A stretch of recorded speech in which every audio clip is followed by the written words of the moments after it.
Today on Earth Focus, the future Swedish style. Building a model eco-district in Stockholm. Growing urban food in skyscraper farms. Expanding organic eateries and using sunlight to purify water. Innovative solutions from Sweden that may transform the way we live. Coming up on Earth Focus. Sweden. In the heart of Scandinavia and at the edge of the Arctic Circle, is the fourth largest country in Europe. In fall and winter, the northern lights are on striking display here, and much of the pristine landscape is shaped by mountains, forests, and lakes. Most of Sweden's 9 million people, over 80%, live in cities like Stockholm, the capital. Gateway to the Baltic Sea, Stockholm spans 14 islands and is said to be one of the cleanest cities in the world. Here, residents have more than adopted an environmental spirit. It's part of their culture. Sweden being ahead of the curve in terms of environmental issues, I think it's because most Swedes still have a real connection to the environment around us. Swedes' concern about the environment really dates back from our love of the nature, and that we really want to preserve things for a coming generation, which is a big thing for us here in Sweden. Even here in Stockholm, which is a big city, there is a park close by. So it gives individuals a sense of connection with the environment around them. And I think a lot of us may have lost, particularly those of us that live in cities. The green issue is market-driven in Stockholm. People are demanding green housing or sustainable housing. If you ask the Stockholmers, do you like or dislike that the city of Stockholm has a high ambitions in the environmental field? 90% says it's very good. And if you ask the citizens of Stockholm and the public in Stockholm, do you like or dislike that the city puts up on demand on you to adopt a more sustainable lifestyle? 75% likes it. In 2010, Stockholm became the first city to receive the European Commission's Green Capital Award for its exemplary environmental planning, effective reduction of carbon dioxide emissions, and goal to be fossil fuel-free by 2050. The city is continuing that legacy by transforming the Stockholm Royal Seaport, a rundown district on the northeast edge of the city, into a model city of the future. Formerly the King's hunting ground, the city purchased the area in the 19th century and converted it to an industrial port with oil and gas handling facilities. Today, empty buildings are reminders of a past industrial revolution. But by 2020, developers plan to turn this 583-acre area into a mixed-use eco-city, an attractive place to live and work. My name is Staffan Lorentz. I am head of development for the Stockholm Royal Seaport project. We are planning in transforming an old industrial and port area into new areas for living, for 10,000 new apartments and 30,000 new workspaces.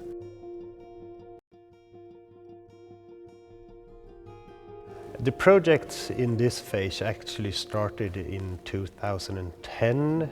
It was we made a program together with a port company to find out what ways should we use the area for in the future.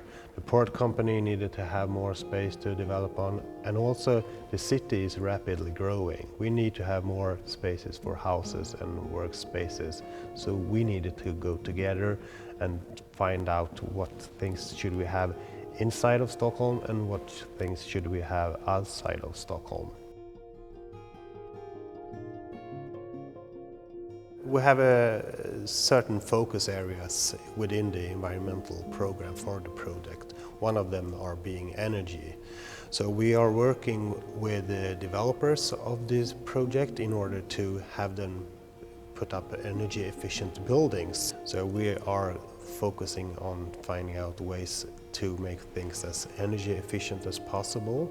And one of the goals that we have in the first phases of the development is to have no more than 55 kilowatt hours per square meter a year in the residential areas. So that's the standards that the developers must fulfill in order to get land allocation. And that is half of the electrical consumption per square meter currently permitted in Sweden, a country that already has some of the most stringent standards in Europe. The goal is to move away from fossil fuels like coal and oil and to reduce carbon dioxide emissions. In Stockholm, about 4.5 tons of CO2 are emitted per person per year.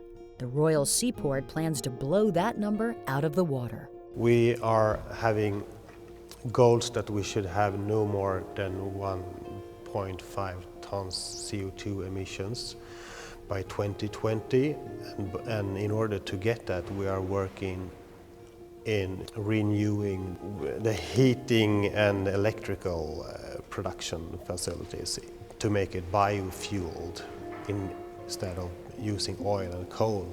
The objective is to create an eco-district with extremely low energy consumption and providing all the facilities for a sustainable transport system.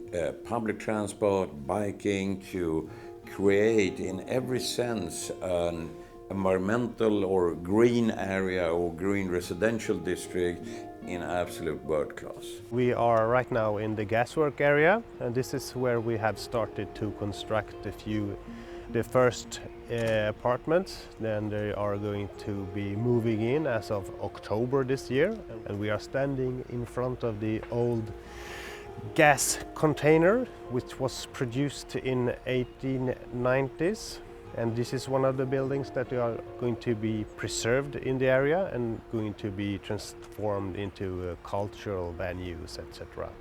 In the future we are going to see only biofuel or solar cells or windmills, etc. So we are shifting out the oil from the production here. We need to be smarter in the future because more and more people are moving into cities. So we need to have cities being constructed more smart and make people make smart choices in transport or in energy consumption, etc. in order to actually save the globe in the end. One of the things that we are trying to make here in Stockholm Royal Seaport is installing a smart grid network. And we are working with the power company that supplies with the electricity. And if we have residential areas, energy being produced by solar cells or by windmills, etc., on days that there is no use for electricity, they should have ways to shift it back to the power company for use elsewhere in the grid. So that's what we are trying to find ways to make possible, to have a smart grid installed and also make it legal and also make it economical, so they should actually get paid for handing electricity to the grid. By transforming a relic of its industrial past into a vision for sustainable living, the Stockholm Royal Seaport could well become a model replicated by other cities around the world.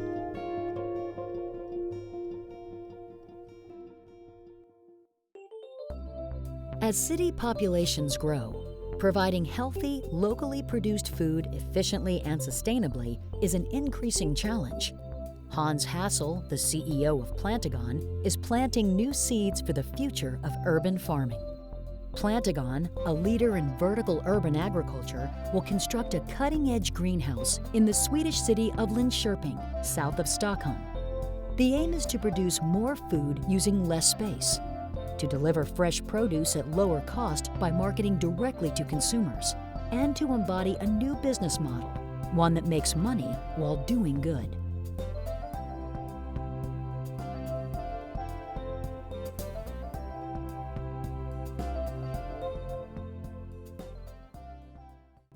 Hans Hassel, Plantagon International. It's a new concept. What is it?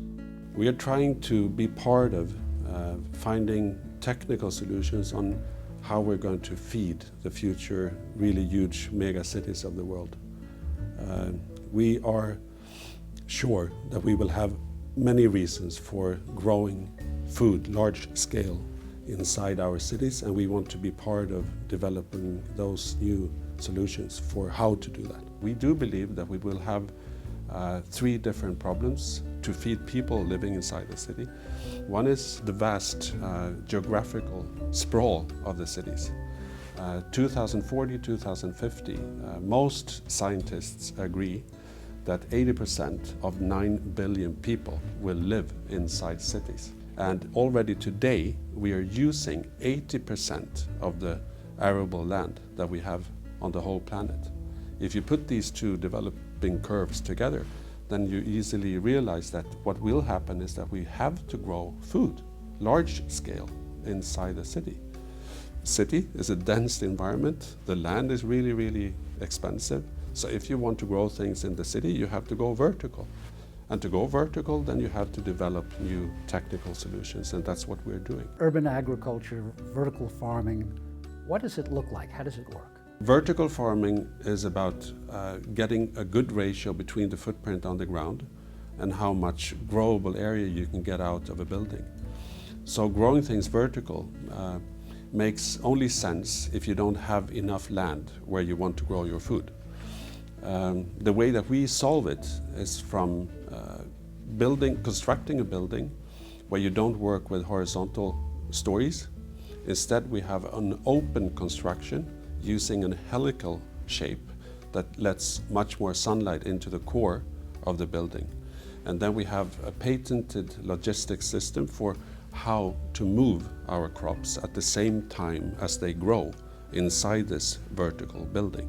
When will the Plantagon greenhouse begin producing? And what will it produce? Objective is to have the building in Linköping ready at the end of 2013. Depends on the local authorities. We're ready to start building at this stage, so we're just waiting for the approval. We will have a production of 300 to 500 tons every year, and on that building, the footprint on the ground is 400 square meters. And that's the whole point of doing things vertical. On the footprint on the ground of 400 square meters, that's like a normal garden that you would have to your house. We produce 500 tons of food every year. In Linköping, we will be growing pak choi, mitsuna, and chrysanthemum. This is for the Chinese market because our clients at this stage are in Asia. The urban farm is not very labor intensive, is it? In a dirty city environment, you need to grow things in a closed system, or at least semi-closed system. That means that you have to have as little people going into the system as you possibly could to protect it from having to use pesticides and other things. What we, and everyone else, is developing is therefore a system that is everything goes around. You plant at the same place as you harvest. That means that the whole farming machine that we are building is much more efficient than if you would do this on freeland, because then you would move things around all the time. Here, in a sense, you're actually moving the field that you're growing on. Instead of moving people and machines around, you move the things that are growing. That means that it gets much less labor intensive. This is both good and bad, of course, because you take work opportunities away in one sense. On the other hand, if you don't compete with the freeland growers, you don't disturb their market and their jobs. And you create new jobs inside the city, also opening up for a sort of new people becoming farmers. If you would ask my children if it would be cool to become a farmer, I think they would say no. If you would ask them if they would be interested to work in this kind of high-tech, futuristic building that are producing food inside the city, they might very well say yes. And in India, for example, one of our main markets, this is the main reason for them to work with urban agriculture, to get the young people interested in becoming farmers. When you have a normal greenhouse business, it's much less expensive to build a normal greenhouse than to build one of ours. On the other hand, to run a normal greenhouse is much more expensive than to run one of ours. The life cycle of one of ours, we are building real estate where you can grow food at the same time. A greenhouse, you build them, you take them away after 20, at the most 30 years, and then you build a new one. So we are just rationalizing an old industry and making it like a second generation greenhousing. And when you do things like this, when you automize and industrialize an old system, you always have higher investment costs and lower costs at the end. So the payback time in Linköping, for example, it's about 5 years on the whole building. So the business case for this is really, really good. You also have to remember that the cost of a tomato, if you buy tomato at the grocery store, about 60% is middleman cost, transportation and the store selling the tomato. We're taking all that away. We're selling directly to the consumer. So even if we have to invest higher, we have much less costs at the end for our sales. Why do you call this climate smart? What are the processes you're going to make use of that are useful? Every vertical greenhouse has to be located where you don't create new transport, because that's the second reason. It's not sustainable to transport all the food that we're eating inside the city. We have to cut away the transport. That's the best way, or one of the best ways, to diminish the carbon dioxide footprint that we're creating today. If you're not going to grow your plants in soil, how do you grow them? We were presented by not a totally hydroponic system, but a system where we use hydroponics, but actually also a volcanic stone that we can grow and get the same result as if we would grow in soil. The thing with tasty food is that if you grow things in a liquid, then you don't get really, really good food. You can get the same nutritious food, but it doesn't taste as well. That depends on the roots not getting oxygen enough. But if you use hydroponics, then you will get the same taste and healthy food. If you would measure them, I think that ours will be even better.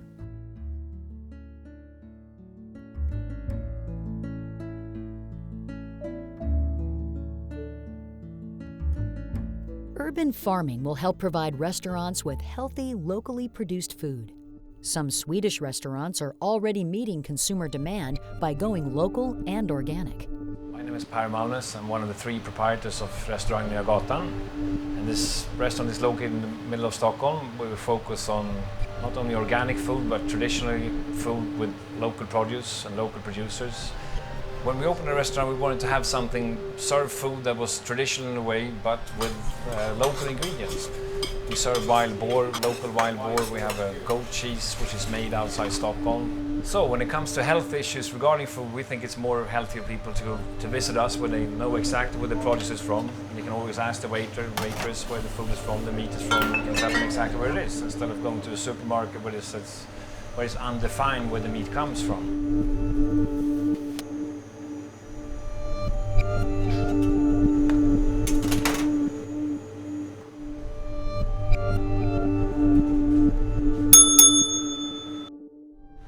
Try to do with this customer is always to inform on the ingredients, where the ingredients comes from on the menu.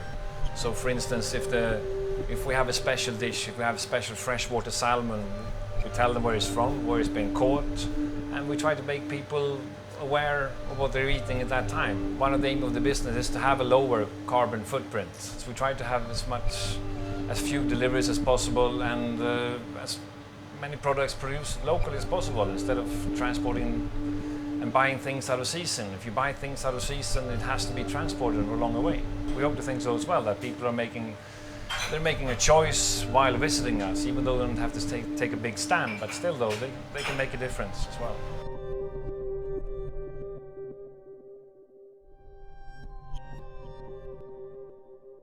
When it comes to addressing environmental challenges, new Swedish technologies are making a difference, not only in Sweden, but around the world.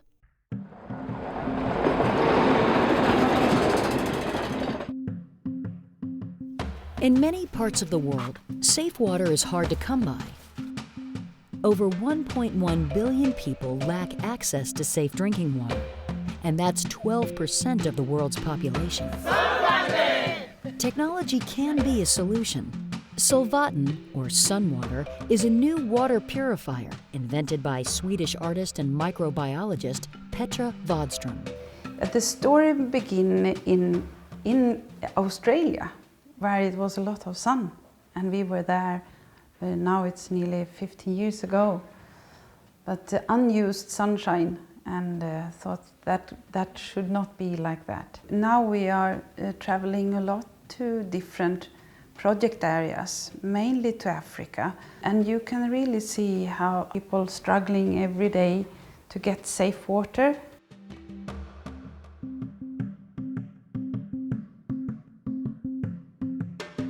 People aren't the only ones affected. The environment pays a price as well.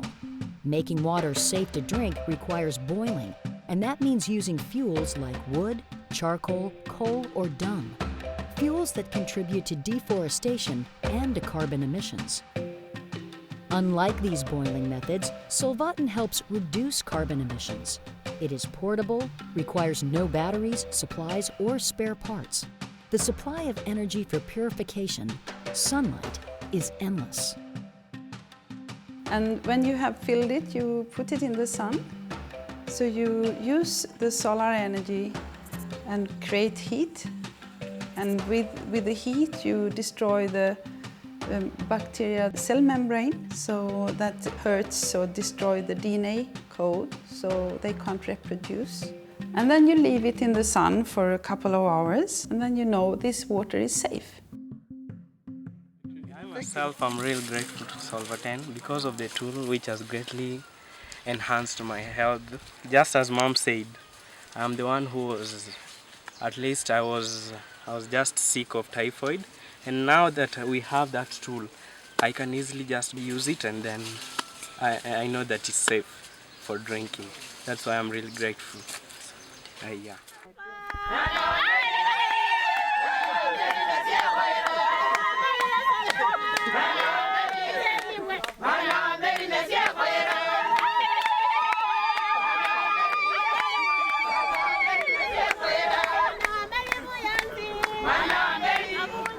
To work on a solution, as I have done so many years, to come back to people who are using your solution and see the impact, it's just fantastic.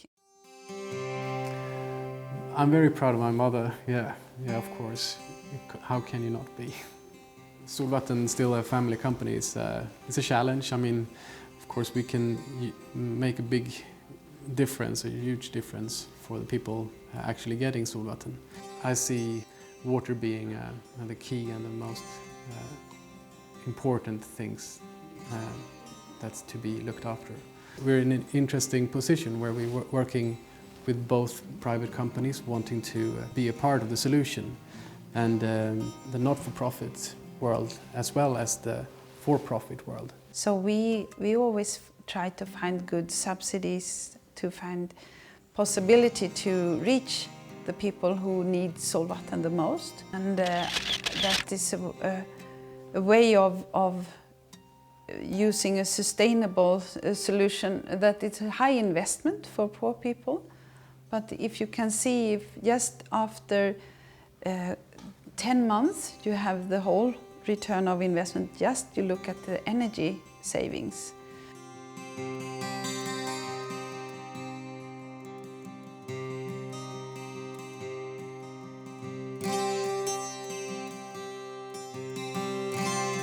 I think that's important to see if we can have solutions used for many years. It's a very important way to go to help poor communities.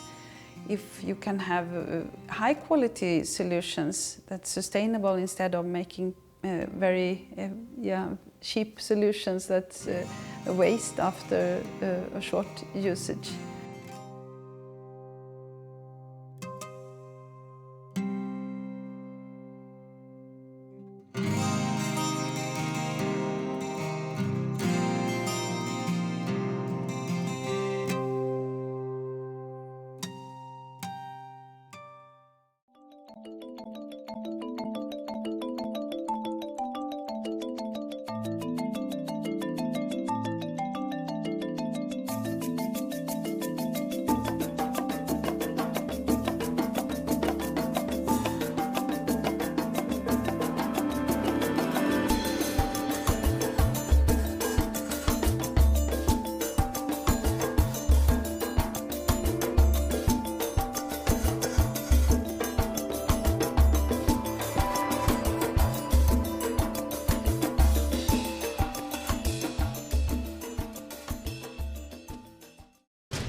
airwaves, a global channel of uncompromising stories.